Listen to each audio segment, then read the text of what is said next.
السلام علیکم ورحمۃ اللہ وبرکاتہ۔ مبسملا و محمدلا و مسلیا و مسلما، اما بعد، میرے معزز دوستو، گزشتہ جمعہ امیر المؤمنین حضرت عمر رضی اللہ عنہ کے حوالے سے میں نے ان کی زندگی کے اوپر، ان کے اسلام لانے کے اوپر مقام اور مرتبے کے عنوان سے چند معروضات پیش کی تھی۔ آج اسی بیان کا دوسرا حصہ آپ سمجھ لیں، کیونکہ آج یکم محرم الحرام سن 1447 ہجری ہے اور 27 جون 2025 کا دن ہے، جمعۃ المبارک ہے۔ آج اسلامی سال کا پہلا مہینہ بھی ہے، پہلا دن بھی ہے، شہادت فاروق بھی ہے، ہجری سال کی ابتدا بھی ہے۔ گویا میں یوں کہوں کہ سال کا پہلا سورج خون عمر کی نوید میں طلوع ہوتا ہے۔ اسلام میں شہادت جدائی کے طور پہ تو غم ہے، لیکن شہادت نعمت ہے، مصیبت نہیں ہے۔ رونے دھونے کا معاملہ اہل سنت والجماعت کے مصائب اور غم میں بھی محدود ہے۔ چہ جائے کہ بندہ نعمت کے اوپر، شہادت کے اوپر ایسا کام کرے، تو ہم اہل سنت والجماعت ہیں، ہم شہادت کو نعمت سمجھتے ہیں۔ کوئی دلیل پوچھے کہ شہادت نعمت ہے تو دلیل دے دیں، تو ایک دلیل قرآن کریم سے یاد کر لیں، ایک دلیل حدیث پاک سے یاد کر لیں۔ قرآن میں دلیل، قرآن پاک میں 2 سے 3 جگہ موجود ہے کہ شہید کی موت موت نہیں ہے بلکہ یہ تو ابدی حیات ہے، تو جس کی موت زندگی میں بدل جائے تو یہ نعمت ہوتی ہے۔ دوسری دلیل صحیح بخاری میں موجود ہے، نبی علیہ الصلوۃ والسلام نے بار بار مانگا ہے، اللہ مجھے شہادت کی موت دے، پھر دنیا میں بھیج، پھر شہادت کی موت دے، پھر دنیا میں بھیج، پھر شہادت کی موت دے۔ تو مصیبت دعاؤں میں نہیں مانگی جاتی، نعمت دعاؤں میں مانگی جاتی ہے۔ تو شہادت نعمت ہے، نعمت کے اوپر اس طرح کے کام نہیں ہوا کرتے۔ حضرت عمر رضی اللہ عنہ کے حوالے سے گزشتہ جمعہ میں نے ایک لفظ بولا تھا، میں اسی کی تشریح میں آج کی گفتگو کروں گا۔ میں نے آپ کی خدمت میں کہا تھا کہ حضرت عمر کا اسلام لانا یہ ایک نعمت ہے، اور حضرت عمر کی خلافت تکمیل نبوت ہے۔ میں اسلام پہ تو بات کر چکا ہوں، اب میں تکمیل نبوت سمجھانے لگا ہوں۔ دیکھیں، جو اللہ جل شانہ نبی کو بھیجتے ہیں تو نبی کے زمین پر مبعوث ہونے کے مقاصد ہوتے ہیں، مقصد ہوتے ہیں، جس مقصد کے پورا کرنے کے لیے اللہ جل شانہ نبی کو مبعوث فرماتے ہیں۔ تو قرآن کریم میں ہمارے نبی پاک صلی اللہ علیہ وسلم کے دنیا میں آنے کے مقصد کو بیان کیا گیا ہے۔ اللہ تعالیٰ فرماتے ہیں هو الذی ارسل رسولہ بالہدی، اللہ وہ ذات ہے جس نے نبی کو بھیجا ہے ہدایت دے کر، ودین الحق، اور حقانیت کا دین دے کر۔ وجہ فرمایا لیظہرہ علی الدین کلہ، تاکہ حضور پاک علیہ السلام اس سچے دین کو تمام باقی ادیان پر غالب کر دیں۔ اس سے پتہ چلا حضور پاک سے پہلے جتنے دین تھے، چاہے وہ آسمانی دین ہوں یا غیر آسمانی دین ہوں، ان سب کے اوپر اسلام نے غالب ہونا ہے۔ یہ حضور پاک صلی اللہ علیہ وسلم کی نبوت کے مقاصد میں سب سے بڑا مقصد ہے، جس کو قرآن کریم نے 4-5 مقامات پہ بیان کیا ہے۔ اب اگر دیکھیں کہ حضور پاک دنیا میں تشریف لائے ہیں، نبی پاک نے تبلیغ کی ہے اور دین پہنچایا ہے، حضور پاک نے جہاد کیا ہے اور دین کا تحفظ کیا ہے، حضور پر قرآن اترا ہے اور دین کے احکامات کو غالب کرایا ہے۔ تو کرۂ ارض پر دیکھیں کہ جب رسول اللہ صلی اللہ علیہ وسلم نے تبلیغ کر کے، تعلیم دے کر، تجویز دے کر، مکمل دین دے کر دنیا سے پردہ فرمایا، تو پچھلے دینوں پر دین اسلام کتنا غالب تھا؟ تو غلبے کی 2 باتیں، دلیل کی دنیا میں غالب ہونا اور عملی طور پہ غالب ہونا۔ حضور کی آمد سے دلیل کے ساتھ تو اسلام غالب ہو گیا، لیکن جب حضور دنیا سے گئے ہیں، فارس پر اس وقت مجوس کی حکمرانی تھی، اس پر اسلام غالب نہیں تھا، وہ ایران کی تخت پر بیٹھے چہچہا رہے تھے۔ اسی طرح دین عیسوی اس وقت جو حضور پاک کے آنے سے منسوخ ہو چکا تھا، شاہ روم، شاہ ہرقل کی صورت میں روم کی سپر پاور کے طور پہ اسلام کے اوپر غالب ہونے کو چاہ رہا تھا، مغلوب نہیں تھا۔ تو پھر بتائیں، رسول اللہ صلی اللہ علیہ وسلم جس مقصد کے لیے آئے، وہ مقصد دلیل کے طور پہ تو پورا ہوا، عملی طور پہ بھی پورا ہوا، لیکن اس ترتیب پہ نہیں آیا کہ حکومتوں پہ بھی دین غالب کر دیا جائے، تو وہ نبوت کا مقصد کیسے پورا ہوگا؟ اس کے لیے ہم حدیث پاک دیکھیں تو حدیث پاک میں اس سوال کا جواب موجود ہے۔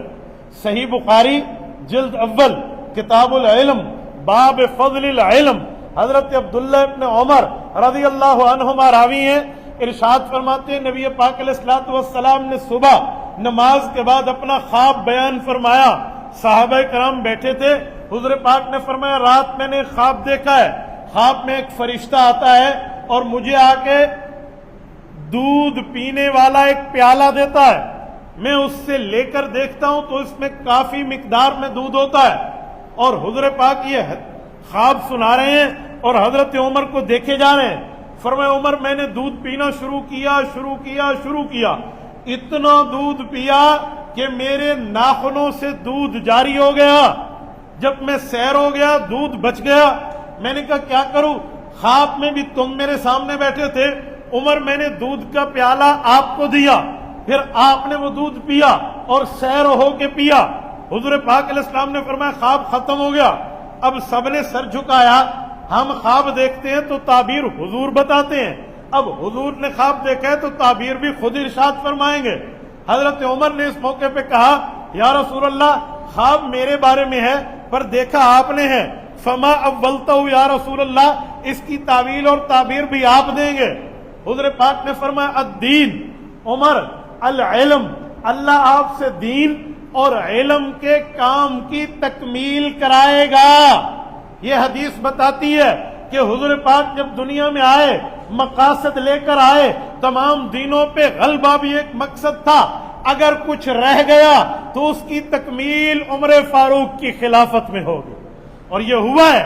عمر فاروق کے دور میں شاہ روم بھی پایا تخت پہ نیچے آیا، عمر فاروق کے دور میں شاہ فارس اور ایران کے تخت کو بھی عمر نے پاؤں کی ٹھوکر پہ اڑایا جیسے اڑانے کا حق ہے۔ یہ جو قرآن نے وعدہ کیا تھا لِيُظْهِرَهُ عَلَى الدِّينِ كُلِّهِ کہ عمر فاروق اللہ جل شانہ نے نبی بھیجا ہے تاکہ نبی تمام دینوں پہ اسلام کو غالب کر دے، تو اس غلبے میں حقیقتاً عملی طور پہ غلبے کی تکمیل عمر فاروق کی خلافت میں ہوئی ہے۔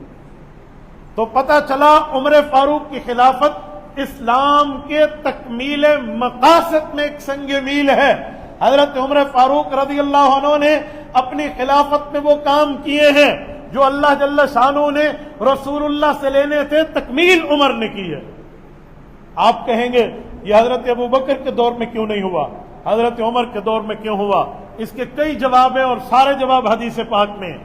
مثلاً حدیث پاک میں حضور پاک علیہ السلام نے فرمایا میرے اوپر نبوت ختم ہے، میرے بعد نبی ہوتا تو کون ہوتا؟ عمر۔ اس سے پتہ چلا اللہ اس شخص سے وہ کام لیں گے جو کام نبیوں سے لیے جاتے ہیں، لیکن بطور ولی اللہ لیں گے، بطور نبی اللہ نہیں ہوگا۔ ایک اور حدیث صحیح مسلم میں ہے، حضور پاک نے فرمایا اللہ جل شانہ نبی اللہ بھی بھیجتے پچھلے نبیوں میں، ولی اللہ بھی بھیجتے۔ نبی کا کام ہوتا نبوت دینا، ولی اللہ کا کام ہوتا محدث بننا۔ ایک ہوتا ہے محدث حدیث سنانے والا، ایک ہوتا ہے محدث جس کے دل پہ اللہ الہام جاری کر دے۔ حضور نے فرمایا ولی اللہ محدث ہوتے تھے، پچھلی امتوں میں آتے، ان کے دل پہ اللہ الہام جاری کرتے، وہ وحی تو نہ ہوتا لیکن اللہ کا پیغام ہوتا، وہ ولی اللہ کی زبان پہ جاری ہو جاتا۔ حضور نے فرمایا میری امت میں محدث ہے تو عمر بن خطاب ہے۔ ایک اور وجہ، حضور پاک صلی اللہ علیہ وسلم نے خواب میں دودھ پیا، دودھ کی تعبیر علم سے دی، پھر وہ پیالہ ابو بکر، عثمان، حیدر رضی اللہ عنہ کو نہیں ملا، مقام اور مرتبہ ان کا سر آنکھوں پہ، لیکن وہ پیالہ عمر کو ملا۔ پتہ چلا جو تکمیل نبوت کے امور ہیں وہ عمر سے پورے ہوں گے۔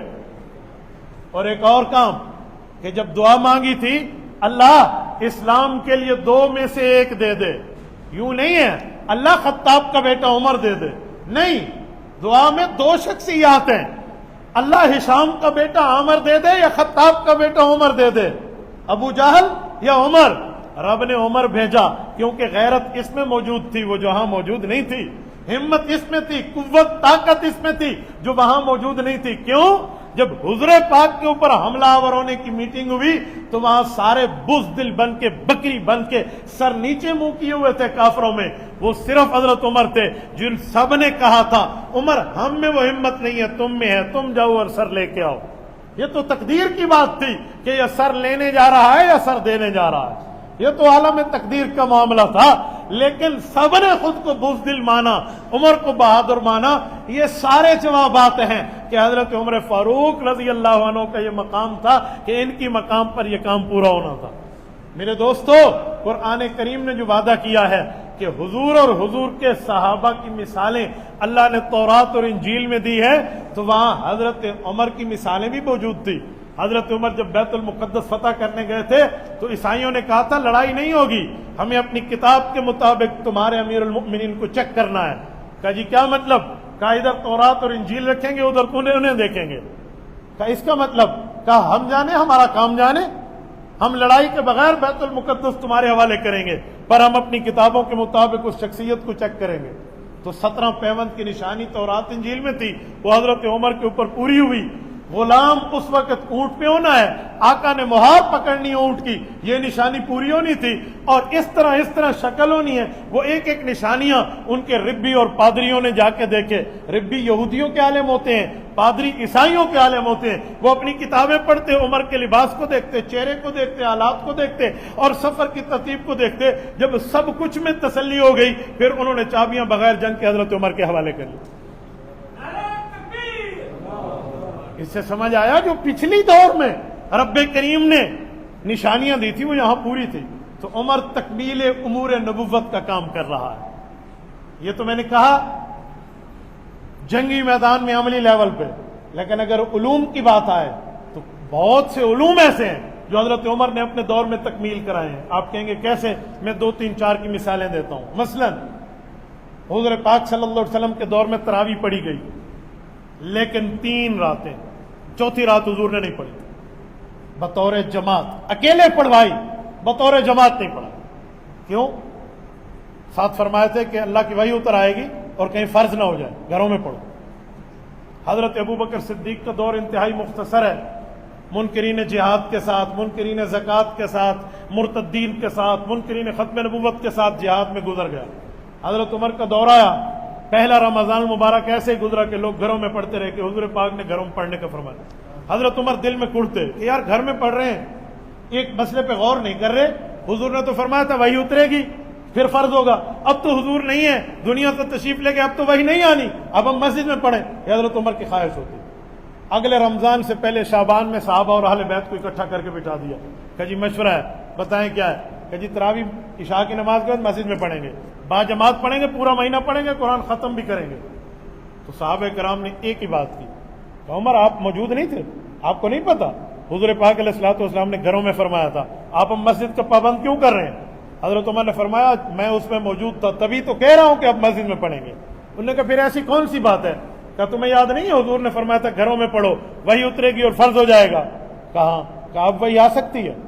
تو سب نے غور کیا کریں اب تو وہی بند ہے۔ تو کہا پھر حضور کا اشارہ تھا کہ وہی اترتی تو فرض ہو جاتا، جب وہی بند ہو جائے تو پھر مسجد میں آنا۔ تو سب نے کہا عمر واہ، جہاں آپ کا خیال، آپ کی سوچ، آپ کی سمجھ، آپ کی فکر، آپ کی استدلال اور دلیل پہنچی ہے وہاں ہم نہ پہنچے۔ کہا جی بہت اچھا، کون پڑھائے گا؟ فرمایا ابی بن کعب پڑھائے گا۔ کہا جی ٹھیک ہے، کہا یہ پڑھائیں گے۔ حضرت عمر نے مسجد میں شروع کرا دیا۔ آج لوگ کہتے ہیں حضرت عمر نے 8 کو 20 کیا، 8 کو 20 کرنے کا مسئلہ حضرت عمر والا نہیں ہے، 20 ہی تھی۔ حضرت عمر گھر سے مسجد لائے اور اس دلیل سے لائے۔ حضرت علی رضی اللہ عنہ کے دور میں حضرت علی نے جب کوفہ میں جا کے اپنا دارالخلافہ بنایا تو کوفہ میں بھی باجماعت تراویح پڑھی جا رہی تھی۔ تو حضرت علی المرتضیٰ نے مسجد میں رمضان میں آتے لوگوں کو جمع ہوتے دیکھا تو پھر ہاتھ اٹھائے، کہا اللہ عمر کی قبر کو نور سے بھر دے، اس نے تیری مساجد کو ایمان سے اور قرآن سے بھر دیا۔ یہ حضرت عمر کی دلیل کے ساتھ، عملی بات کے ساتھ علمی بات بھی ان کی حکومت پہ پوری ہوئی۔ ایک اور مسئلہ، حضرت عمر کا دور تھا، بعض لوگوں کے بارے میں پتہ چلا کہ وہ متع کے قائل ہیں۔ حضرت عمر نے انہیں بلایا، کہا آپ متع کرتے ہیں؟ کہا جی ہاں، ہم متعۃ النساء کے قائل ہیں، حضور پاک علیہ الصلوۃ والسلام کے دور میں اجازت ملی تھی۔ حضرت عمر نے فرمایا تم لوگ کیسے ایمان کی بات کر رہے ہو؟ یہ علی ہے، یہ عمر، یہ عثمان، یہ فلاں بڑے بڑے صحابہ کو گواہ لایا۔ کہا ان سے پوچھیں۔ کہ وہ اجازت تھی تو حضور پاک نے متے سے منع فرمایا تھا، صحیح مسلم کی روایت ہے، متے سے منع حضور نے فرمایا، کہا جی منع کر دیا گیا، جی ٹھیک ہے ہم منع ہو گئے۔ حضرت عمر نے سرکاری طور پہ متا کی پابندی کو نافذ فرما دیا۔ ایک اور مسئلہ آیا، لوگوں نے طلاقیں دینا زیادتی شروع کر دی، تو حضرت عمر فاروق رضی اللہ عنہ نے فرمایا کیا مسئلہ ہے، کیا معاملہ تم میں پڑ رہا ہے؟ کہا جی 3 طلاق کو 1 گنا جاتا ہے۔ کہ وہ زمانہ تو بالکل ٹھیک کا زمانہ تھا، حضور پاک کے سامنے مسئلہ پیش نہیں ہوا کہ حضور کو پتہ چلتا کہ تم 3 طلاقوں کو 1 گن رہے ہو، نہ حضرت ابوبکر کے سامنے مسئلہ پیش ہوا، ان کے دور میں تم کرتے رہے، تمہیں پتہ نہیں تھا کہ حضور نے پاک صلی اللہ علیہ وسلم کی زندگی میں ہم نے 3 طلاق کو 3 سمجھا ہے۔ صحابہ اہل بیت کو بٹھایا، مشورہ کیا اور قانون بنا کے نافذ کر دیا کہ 3 طلاقیں 3 ہوں گی، یہی حضور پاک صلی اللہ علیہ وسلم کی حدیث سے ثابت ہے۔ تو اس طرح کئی قوانین ہیں جو حضرت عمر نے نافذ کیے ہیں۔ یہ پولیس کا محکمہ الگ ہو اور فوج کا محکمہ الگ ہو، یہ حضرت عمر کے دور میں ہوا ہے، ورنہ پہلے تو فوج اور پولیس ایک ہی ہوا کرتی تھی، وقت کے امیر المومنین کی مرضی اسے پولیس کی ڈیوٹی دے دے، اسے فوج کی ڈیوٹی دے دے۔ حضرت عمر کے دور میں پولیس کا معاملہ الگ ہوا کہ یہ شہری انتظامیہ ہے اور وہ بارڈر لیول کے معاملات ہیں، ان کا معاملہ الگ ہے۔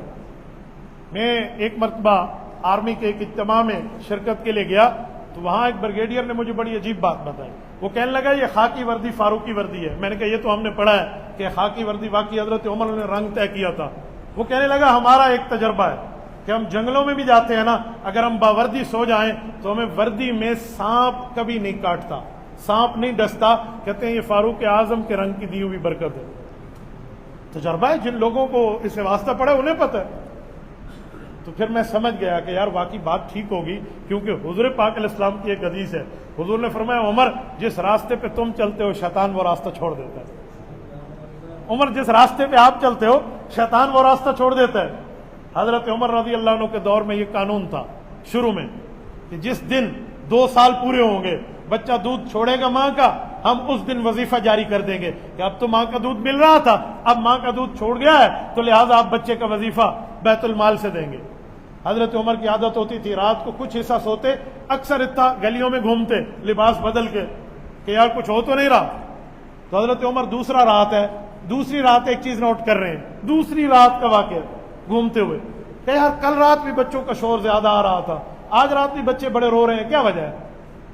تو اپنی بیگم کو بھیجا جا کے پوچھیں، بتانا نہیں تم کون ہو، بس ویسے معلومات لے کر آئیں۔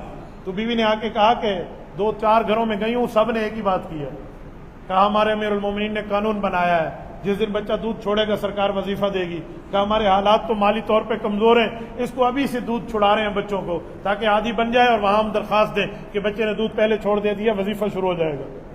یوں سر پکڑا اور مسجد نبی میں آ کر رونے لگے۔ تو عمر تیرے اس فیصلے نے کتنے بچوں کو رلایا ہوگا، کہ تیرے اس فیصلے کی وجہ سے کتنے شیرخوار روئے ہوں گے، کہ اتنا بھی غور نہیں کیا کہ بچوں کے دودھ چھڑانے کا حکم مقرر کر دیا۔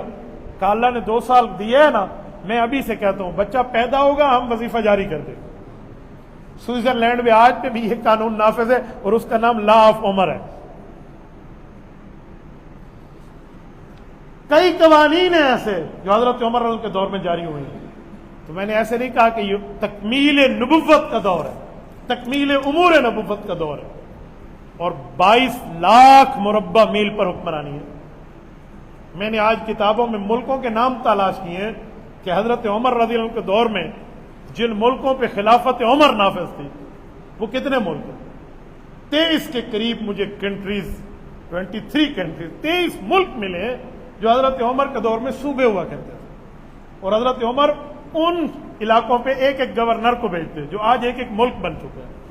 میں نے آج اس کی فہرست اکٹھی کی ہے، میں آپ کو سنا دیتا ہوں۔ مکمل ترکی، اس وقت اس کا نام تھا سلاجفہ روم، آج کل اس کا نام ترکیہ ہے، یہ حضرت عمر کے زیر کنٹرول ہے۔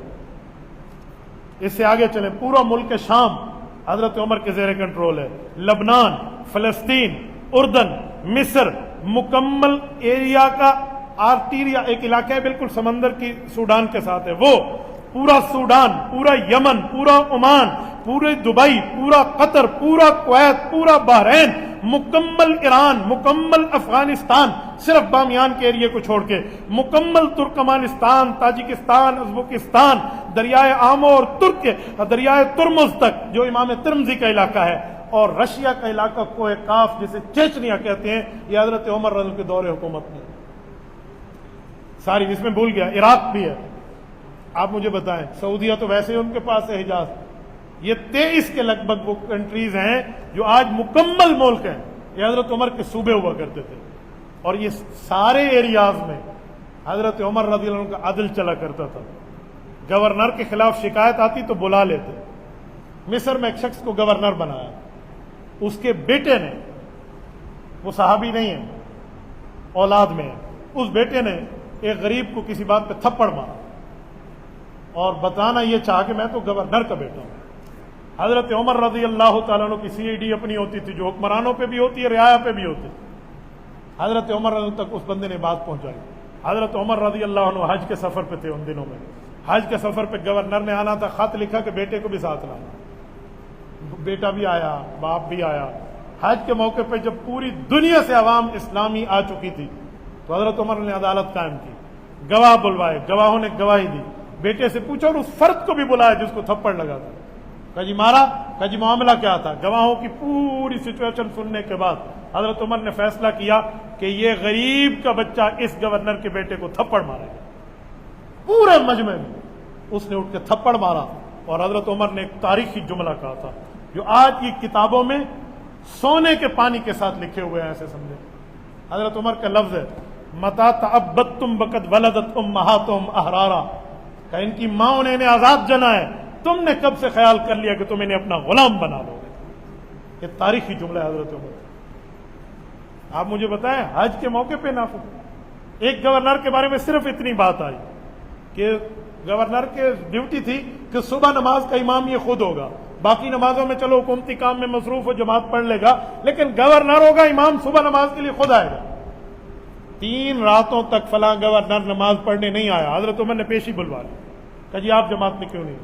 اس نے گواہی دلوائی کہ میں بخار میں تھا، میں نہیں آ سکتا تھا. تب جا کر اس کی جان چھوٹی. حضرت معاویہ رضی اللہ عنہ جیسا کوئی عام فرد نہیں ہے جس نے قرآن اپنے ہاتھ سے لکھا ہے.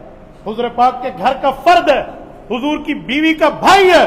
حضرت ام حبیبہ سیدہ رملہ رضی اللہ عنہ کا خود صحابی، حضرت معاویہ کے بھائی صحابی، حضرت معاویہ کی والدہ صحابیہ، حضرت معاویہ کے والد صحابی. گورنر ہے حضرت عمر کی طرف سے شام کے. حضرت عمر ان کی خواہش ہوتی تھی کہ جب وہاں جائیں تو گورنر بالکل سادہ لباس میں نظر آئے. حضرت معاویہ کے جسم پہ جو جبہ تھا نا وہ ریشمی ترتیب پہ تھا. اگرچہ وہ ریشم اس انداز سے بنا ہوتا کہ اسلام میں حرام نہیں ہے، لیکن حضرت عمر کے مزاج کے خلاف تھا. حضرت معاویہ استقبال کے لیے آئے. حضرت عمر مہمان ہیں، ملک شام پہنچ رہے ہیں. حضرت معاویہ کو دور سے دیکھا نا تو یوں چہرے پہ تیوری آئی. کہا یہ کیا کام اس نے کر لیا؟ اپنے ساتھ فرد کو بلا کے کہا جی میرا کوڑا لاؤ. زبانی بات نہیں، کہا میرا کوڑا لاؤ. کوڑا آیا. حضرت عمر جب گھوڑے سے اترے تو ہاتھ میں کوڑا تھا. حضرت معاویہ ہاتھ ملانے کے لیے آگے ہوئے. حضرت عمر نے کوڑا رکھا. کہا معاویہ یہ تو یہود اور نصارہ کی ترتیب ہے، یہ ترتیب آپ نے کب سے رکھی؟ اور یوں کوڑا اٹھا دیا تھا. اگر حضرت معاویہ کا وہ جواب حضرت عمر کو پسند نہ آتا نا، کوڑا لگ جانا تھا. حضرت معاویہ نے عرض کیا امیر المومنین مارنا ہے آپ مار لیں، لیکن اگر میں اپنی صفائی میں بات کہوں آپ مان جائیں تو ٹھیک ہے، نہیں تو جو سزا دے دیں. یہ استقبال کے وقت کی بات ہے. کہ جی بتاؤ. امیر المومنین میں مدینے میں نہیں بیٹھا آپ کی طرح جہاں اسلام کا غلبہ ہے، میں تو کفر کی سرحد پہ بیٹھا ہوں. تو جب ہم جہاد میں لڑ رہے ہوتے ہیں تو اس طرح کے ریشم کا لباس پہنتے ہیں کہ بعض اوقات یہ ڈھال کا کام دیتا ہے تاکہ وہ تلوار کی سلیپنگ اور فلاں فلاں پوری جنگی حکمت عملی بتائے. تو حضرت عمر نے یہ کوڑا زمین پر رکھ دیا. کہا ٹھیک کہا ہے، عام حالات میں اس کو استعمال نہ کریں. اس طرح سختی حضرت عمر کی. ایسا معاملہ نہیں ہے. مدینے کی زمین پر زلزلہ آئے تو زمین سے بات کرے اور وہ زلزلہ رک جائے. حرہ میں آگ لگے تو آگ سے بات کرنے کے لیے چادر دکھاؤ. حضرت عمر کی جو چادر ہوتی تھی نا کندھے پہ، تمیم داری نے اتنا فرمایا رضی اللہ عنہ کہ وہ حرہ کے پہاڑوں کی غار سے آگ نکل رہی ہے. حضرت عمر نے یوں دائیں بائیں دیکھا اور کچھ نہیں تھا تو چادر جو کندھے پہ تھی نا وہ اتاری تھی. کہا تمیم یہ لے لے. کہا کیا کروں امیر المومنین؟ کہا یہ چادر تمہارا چابک ہوگی. تمہاری چابک سے جیسے گھوڑے کو ہانکا جاتا ہے نا، آگ سے جا کے کہو نا کہ تو اللہ کی مخلوق ہے. اس دور پہ ہمارے امیر المومنین نے کون سی ناانصافی کی ہے کہ تو یہاں آگ لوگوں کو بھسم کر رہی ہے. نہیں پوچھا تمیم داری نے اگلا لفظ کہ امیر المومنین آگ سنیں گی؟ کہا جی کہہ دیا اس نے سو کہہ دیا. حضرت تمیم داری چل کے گئے اور یوں چادر کو ہلایا اور اللہ کا نام لیا, کہا چل. تو تاریخ نے اپنی آنکھوں سے یہ دیکھا ہے کہ وہ آگ ایسے چل رہی ہے جیسے جانور آگے چلتے ہیں, اور ان نے چادر کو ایسے بنا ہوا ہے جیسے چابک ہوتی ہے, اور وہ آگ جس سوراخ سے نکلی تھی اس سوراخ میں چلی گئی, انہوں نے اوپر پتھر رکھ. جمعہ کا بیان کر رہے ہیں حضرت عمر, اور گفتگو مخاطبین سے ہے, ان بندوں سے جو سامنے بیٹھے ہیں. حضرت عمر نے اس فرد کا نام لیا جو یہاں موجود ہی نہیں ہے, اور اس کا نام لے کے کہا یا ساریہ الجبل الجبل, ساریہ ذرا پہاڑ سے تو ہٹو, لشکر کو دیکھو اللہ کے بندے. اب صحابہ نیچے بیٹھے ہیں اور وہ حیران ہے, ساریہ بن زنیم رضی اللہ عنہ ادھر ہے ہی نہیں. یہ عمر فاروق اس سے بات کر رہے ہیں, کیوں؟ اللہ کی وحی شروع ہے, اللہ کی وحی جاری ہے. کوئی عمر کو کیسے پتہ چلا میں ساریہ سے بات کروں, اور وہ پہاڑ کے کونے پہ. یہ ازالۃ الخفا میں شاہ ولی اللہ محدث دہلوی رحمہ اللہ نے لکھا ہے. تو جمعہ ختم ہو تو صحابہ کرام بیٹھ گئے کہ وحی ختم ہے. کہا جی بالکل وحی تو ختم ہے. کہا آپ نے ساریہ سے بات کیسے کی تھی؟ کہا پتہ مجھے بھی نہیں ہے, بس میری زبان سے ساریہ کا لفظ اس لیے نکلا کہ مجھے یوں لگا کہ ساریہ جنگ لڑ رہا ہے اور کافر فوج اس پہ حملہ آور ہو رہی ہے, تو یکایک مجھ شران آ گیا, میں نے اسے جملہ کہا. انہوں نے وقت بھی نوٹ کیا, دن بھی نوٹ کیا, تاریخ بھی نوٹ. کہا جی ٹھیک. ساریہ 3 مہینے بعد یمن سے واپس آئے تو حضرت سارے والوں سے پوری کارگزاری سنی. تو وہاں اس نے کارگزاری سناتے ہوئے کہا کہ یہ دن تھا اور یہ وقت تھا, عین اس وقت میں ہم کافروں کے نرغے میں آنے والے تھے, ہمارے اوپر کافر فوج حملہ آور ہو رہی تھی. تو عمر فاروق امیر المومنین کی آواز آئی تو اس آواز پہ میں نے پورے لشکر کو بچا لیا. یہ ہوا تابع ہو کر حضرت عمر کی بات کو لے کر گئی تھی. دریائے نیل لڑکی ڈالیں گے تو چلے گا. کہا لڑکی کیا ڈالیں گے؟ کہا اس میں ایک جن رہتا ہے, وہ جن بڑا دیوتا ہے, وہ کہتے ہیں 1 سال میں 1 لڑکی مجھے دو گے تو دریا کا پانی چلاؤں گا, اور وہ بھی دلہن بنا کے میک اپ کرا کے ڈالو گے. حضرت عمر کو مصر کے گورنر نے خط لکھا. حضرت عمر مدینہ میں بیٹھ کے ہنس رہے ہیں کہ یار انزلنا من السماء ماء, پانی اللہ کے حکم سے چلتا ہے, یہ دیوتا کہاں سے آ گئے؟ ان بتوں کو رگڑنے کے لیے تو حضور پاک صلی اللہ علیہ وسلم کی نبوت نے کام کیا ہے, یہ کون سا شرک ہمارے معاملے میں آ گیا؟ انہوں نے کہا جی سال ہا سال سے ترتیب ہے, اگر آپ نے ہماری زمینوں کو بنجر کروانا ہے تو پھر دریائے نیل کو لڑکی نہ دیں, ہم تو مر جائیں گے بھوک سے. ہماری ساری زراعت اور ہماری معیشت اسی دریائے نیل کے پانی پر منحصر ہے. حضرت عمر نے پھر 2 خط لکھے, ایک خط گورنر کو لکھا, ایک خط دریا کو لکھا. گورنر کے نام تھا کہ جو دوسرا خط ہے نا یہ دریائے نیل میں ڈالنا. گورنر سے لوگ جمع ہے وہاں. کہ کیا ہوا؟ امیر المومنین نے کیا کہا؟ کہ دن گزر رہے ہیں, ہم نے ان دنوں میں لڑکی ڈالنی ہو, باپ دادا پردادا لکڑ دادا سکڑ دادا سے ہماری یہ رسم آ رہی ہے, ایک لڑکی ہم دریائے نیل کے دیوتا پہ قربان کرتے ہیں. کہ امیر المومنین نے خط دیا ہے کہ یہ دریائے نیل کو لکھنا ہے. تو ان غیر مسلموں نے بھی, مسلم تو ساتھ تھے, انہوں نے آواز اٹھانا شروع کر دیا, آؤ مسلمانوں کا تماشا دیکھیں گے, آؤ یہ دریاؤں کو خط لکھنے والے لوگ ہیں. گورنر گیا تو مجمع ساتھ تھا. اس دریائے نیل کے لیے حضرت عمر کے 2 لفظ ہیں, امام ابن کثیر نے لکھے ہیں, اللہ کا نام لیا اور یا نیل لکھا ہے. دریائے نیل اللہ کے حکم سے چلتا ہے تو چل, جس اللہ نے تجھے چلایا ہے, ورنہ ہمیں تیری کوئی ضرورت نہیں ہے, ہم نے کئی شرک کو یوں پاؤں پہ قربان کیا. یہ 2 لفظ ہیں حضرت عمر کے, اور انہوں نے دریائے نیل میں پھینکا وہ خط. کہتے ہیں جب خط گیا نا, دریائے نیل کا یوں فوارہ اٹھا اور دریائے نیل چلنا شروع ہوا. صرف اس حد پہ نہیں چلا جہاں عام حد پہ چلتا تھا, 16 ہاتھ اوپر چلا ہے, اور یہ قیامت تک چلتا رہے. 3 بر اعظم سے گھوم کے آتا ہے دریائے نیل. آپ دریائے نیل کو دیکھیں کہاں سے آتا ہے, کہاں پہ ختم ہوتے ہیں. دنیا کا سب سے بڑے دریاؤں میں ایک دریا ہے. یہ پانی نے کہنا مانا تو یہاں پھر 4 چیزیں ہو جاتی ہیں. مٹی بھی کہنا مان رہی ہے, ہوا بھی کہنا مان رہی ہے, آگ بھی کہنا مان رہی ہے, اور پانی بھی. انسان کی پیدائش عناصر اربع سے ہے, 4 عناصر سے, چاروں یہی ہیں, ہوا, آگ, پانی, مٹی. یعنی انسان کی اصل عناصر اربع ہے. تو انسانوں پہ حکومت کرنے والے بڑے آئے ہیں, ان عناصر اربع پہ حکومت کرنے والا ایک ہے جس کا نام عمر بن خطاب.